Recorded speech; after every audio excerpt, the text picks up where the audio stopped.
मित्रांनो, क्लॅट 2025चं नोटिफिकेशन हे 15 जुलैला आलं होतं आणि 15 जुलैपासून रजिस्ट्रेशन वगैरे सुद्धा सुरू झाले होते. पण क्लॅट 2026चं जे नोटिफिकेशन आहे, आज 18 जुलै असून सुद्धा अजूनही कुठल्या प्रकारचं नोटिफिकेशन क्लॅटच्या वेबसाईटवरती अपलोड झालेलं नाहीये आणि रजिस्ट्रेशन तर अजून सुरू पण झालेलं नाहीयेत. तर विद्यार्थी मित्रांनो, क्लॅट 2026चे रजिस्ट्रेशन्स उशिरा का सुरू होत आहेत? आणि जर रजिस्ट्रेशन्स उशिरा सुरू होत आहे, तर आपली एक्झाम पण उशिरा असेल का? याविषयी आपण डिटेल डिस्कस करणार आहोत. सोबतच विद्यार्थी मित्रांनो, जे विद्यार्थी क्लॅट 2026 देतात, अशा विद्यार्थ्यांसाठी आपण क्लॅटचा डिटेल सिलेबस, क्लॅटचा एक्झाम पॅटर्न या सर्व गोष्टी डिस्कस करणार आहोत. तर हॅलो विद्यार्थी मित्रांनो, मी तुमचा एज्युकेटर अरविंद आणि तुमचं स्वागत आहे ग्लोबल ऑनलाईनमध्ये. मित्रांनो, जे विद्यार्थी क्लॅट 2026 देतात, अशा विद्यार्थ्यांसाठी असणारी लाईव्ह बॅच ग्लोबल ऑनलाईनमध्ये आम्ही सुरू केली आहे.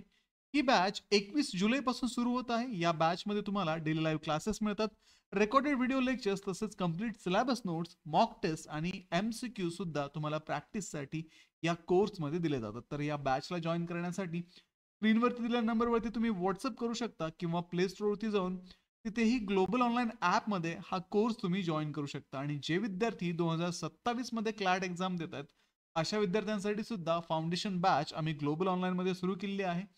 तर दिलेल्या नंबरवरती कॉन्टॅक्ट करा आणि ही बॅच जॉईन करा.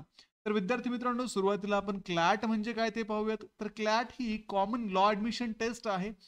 भारतामधले टॉपचे जे लॉ कॉलेजेस आहेत, त्याच्यामध्ये तुम्ही क्लॅटमधून एंट्री करू शकता. 25 एनएलयूज जे आहेत, त्या क्लॅटचा स्कोर ॲक्सेप्ट करतात. क्लॅट ही वर्षातून एकदा होते, साधारणतः डिसेंबरमध्ये असते आणि ऑफलाईन पद्धतीने ही परीक्षा घेतली जाते. तर विद्यार्थी मित्रांनो, या परीक्षेची जर आपण एक्सपेक्टेड डेट जर पाहिली, तर डिसेंबर 2025 आहे आणि ॲप्लिकेशन जनरली जुलै 2025 मध्ये सुरू होतात. तर मागच्या वर्षी हे ॲप्लिकेशन 15 जुलैला सुरू झाले होते. आता हे ॲप्लिकेशन जे आहेत, आपण एक्स्पेक्ट करू शकतो की जुलैच्या शेवटच्या आठवड्यामध्ये सुरू होतील, कारण क्लॅट 2025चा जो रिझल्ट आहे, तो उशिरा लागला आणि ॲडमिशन प्रोसेस सुद्धा उशिरा सुरू झाल्याने आता या वर्षीचं जे नोटिफिकेशन आहे, ते पण उशिरा येण्याचे चान्सेस आहे. साधारणतः या जुलै महिन्याच्या शेवटच्या आठवड्यामध्ये तुम्हाला हे नोटिफिकेशन मिळून जाईल. रजिस्ट्रेशन सुद्धा त्यावेळेस सुरू होऊन जातील आणि ही एक्झाम जी असणार आहे, ते डिसेंबरमध्येच होईल. एक्झाममध्ये कुठल्याही प्रकारचं एक्सटेन्शन मिळण्याचे चान्सेस खूप कमी आहे. आत्ता सध्याच्या घडीला तरी आपण याविषयी फिक्स असं काही सांगू शकत नाही. पण डिसेंबरमध्येच ही तुमची एक्झाम होईल. त्यामुळे त्या पद्धतीने तुम्ही तुमच्या अभ्यासाच्या तयारीला लागणं खूप महत्त्वाचं आहे. आता विद्यार्थी मित्रांनो, जे विद्यार्थी 12वी पास आहेत आणि 2026 मध्ये जे 12वीची परीक्षा देणार आहेत, अशा दोन्ही प्रकारचे विद्यार्थी ही क्लॅट एक्झाम देऊ शकतात. जनरल ओबीसी आणि ईडब्ल्यूएस कॅन्डिडेटसाठी कमीत कमी 45% तुमच्या 12वीच्या एक्झाममध्ये इथे लागतात. एससी आणि एसटी साठी 40% मिनिमम इथे रिक्वायरमेंट असणार आहे.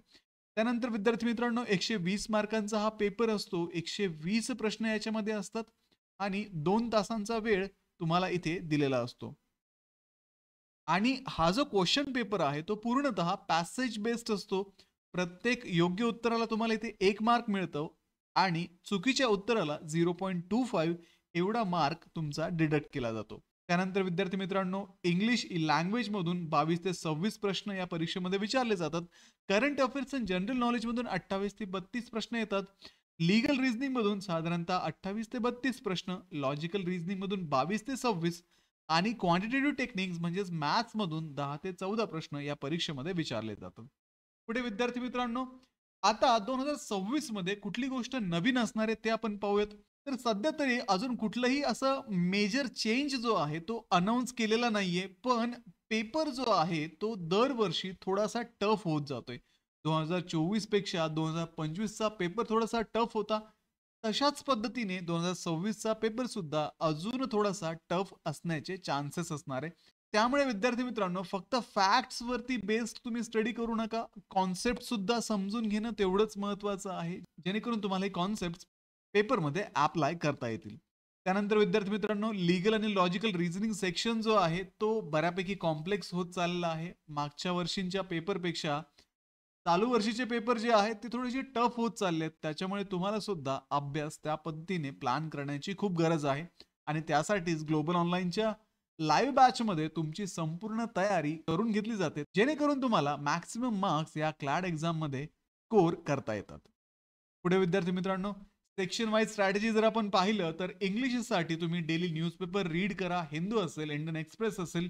कॉम्प्रिहेन्शन वरती जास्त फोकस करा. व्होकॅब्युलरी वरती, ग्रामर आणि पॅरा जंबल्स वरती सुद्धा इथे तेवढंच फोकस करणं अपेक्षित आहे. त्यानंतर रेग्युलरली तुम्हाला इंग्लिश या विषयाची प्रॅक्टिस करावी लागणार आहे. स्पीड पण महत्वाचा आहे, त्यासोबत ॲक्युरसी सुद्धा इथे तेवढीच महत्वाची आहे. करंट अफेअर्स आणि जनरल नॉलेजच्या बाबतीत जर आपण पाहिलं तर 6 ते 12 महिन्यातल्या न्यूज ज्या आहेत त्या तुम्हाला कंप्लीट कव्हर कराव्या लागतील.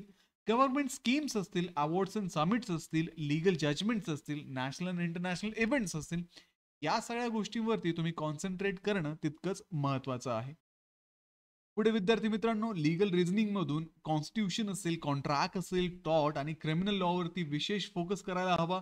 Principal and fact based question सुद्धा तुम्ही इथे चांगल्या पद्धतीने प्रिपेअर करायला हवे. आणि जे रिसेंट जजमेंट सुप्रीम कोर्टचे येत आहेत त्याच्याविषयी सुद्धा तुम्ही अपडेट राहणं तितकंच महत्वाचं आहे.